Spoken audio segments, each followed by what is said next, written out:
There is nothing the corporate media loves more than a war, especially when they can paint it as a Manichaean conflict between good and evil, the good side, of course, always being us.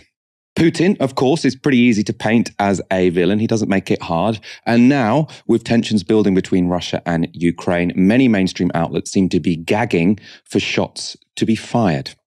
On Friday, PBS's defense correspondent Nick Schifrin issued a series of reports saying, new, the US believes Russian President Vladimir Putin has decided to invade Ukraine and has communicated that decision to the Russian military. Free Western and defense officials tell me.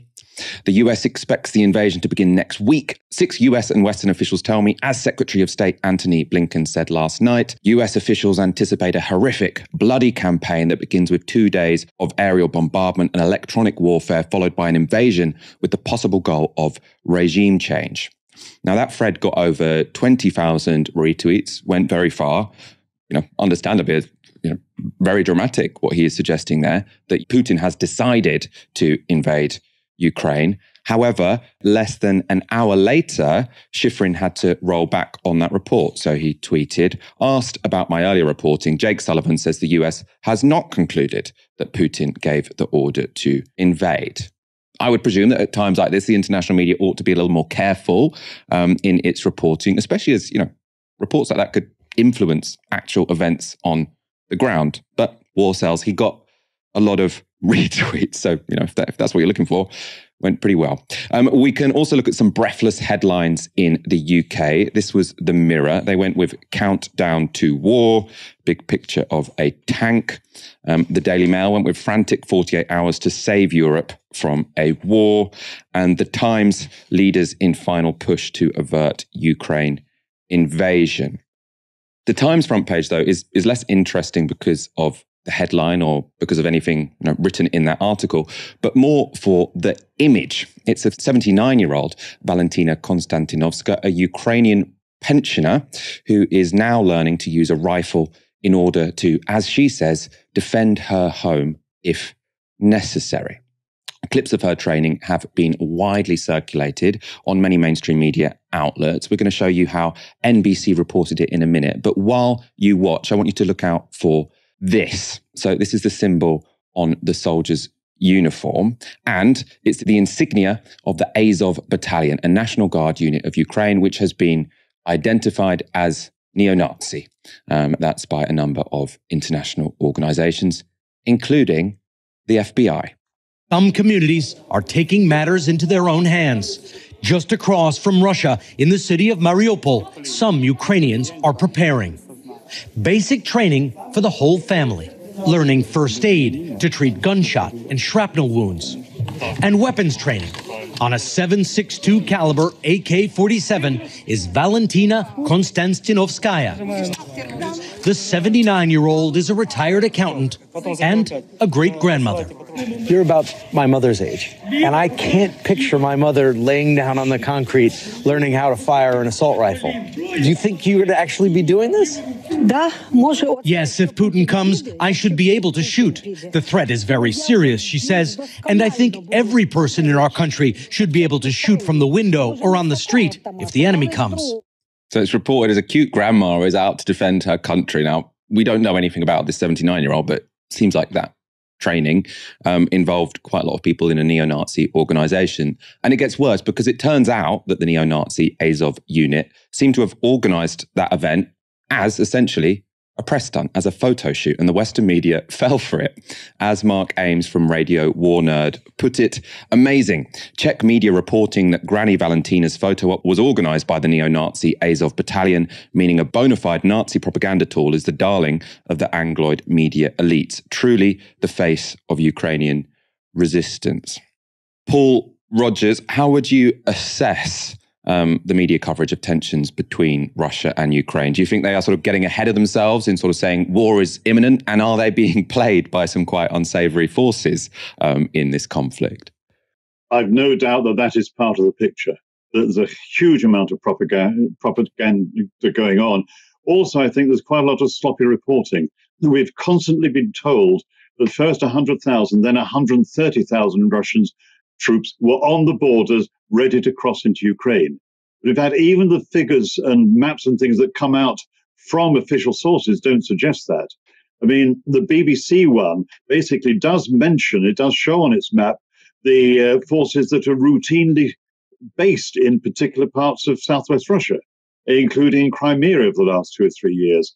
It's difficult to say exactly how many they were, but they come to many tens of thousands, are routinely based. One of the biggest regular army camps is actually between Belarus and Moscow, and it's not that far from Ukraine. And that appears on some of the maps. The BBC, at least on that occasion, but nobody's really addressed it. In fact, the idea that everybody is poised to go right over the border seems to be far from the truth. Now, it may be that you can bring them forward pretty quickly, but again, it's a kind of upping the ante. But I think this is a problem for defense reporting right across the Western world, in that defense journalists in particular are very dependent on the military and the military sources. You get very few exceptions to that. I think Richard Norton-Taylor, when he worked for The Guardian, was one of those. And some of the stuff he's putting in Declassified UK at present is really extremely good. Probably the kind of stuff that he wouldn't have got into The Guardian when he was their security correspondent.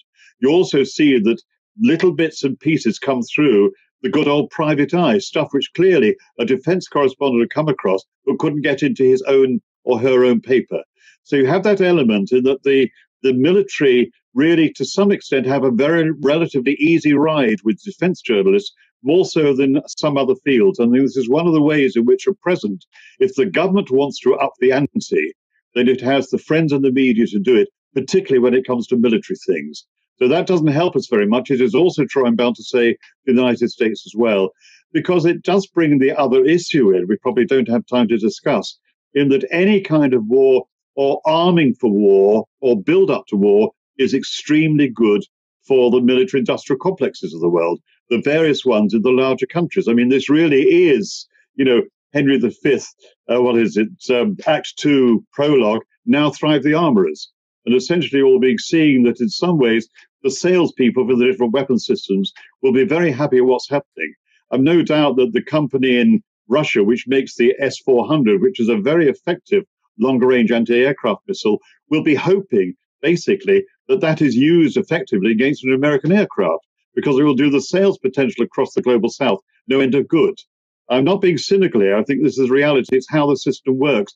But it's an added factor, because obviously in any country, whether it's China, Russia, the United States, France or Britain, the military-industrial complexes have to succeed. And part of their success is, if not fighting and winning wars, at least preparing for the threats. And in that sense, I have to say, escalating the threats from time to time. And you've seen that repeatedly over the last 40, 50 years.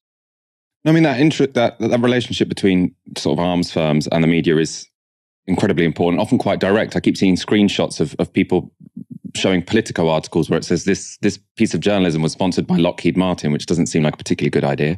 Do you think anything has changed since Iraq on this? Because obviously there was a moment, I think, where there was this moment of self-reflection. Oh, we didn't perform very well then. We speaking as the corporate media, we swallowed all of the information we were given from intelligence sources. I think the New York Times ended up having to apologize because they said we were too unquestioning in how we reported on all of this. Do you think that self-reflexiveness has been sort of immediately abandoned and forgotten, and we're back exactly where we were in 2003 and during the War on Terror? I don't think it's immediately been forgotten. I think it's been progressively forgotten over the last 15 years. And I mean, immediately in some respects, it's quite extraordinary the way that you had this utter disaster as far as Afghanistan was concerned. I mean, about as bad a defeat as you could expect when the Taliban took over so quickly. But, within just a few weeks, as far as the military were concerned, it was all about China and the risk of a new Cold War. It's quite extraordinary how one replaced the other very quickly. Going back to the earlier point, I mean, as I say, I've been working in this field for quite a long time. I can remember some quite senior, very experienced journalists working for major newspapers or broadcast media who basically then took jobs with the military, with NATO and the like, or with arms companies. And one of them I remember talking to, he joined, I think it was BAE Systems. He said, well, one of the things is I can get decent pay in this. I got to put my kids through school. It's as crude as that.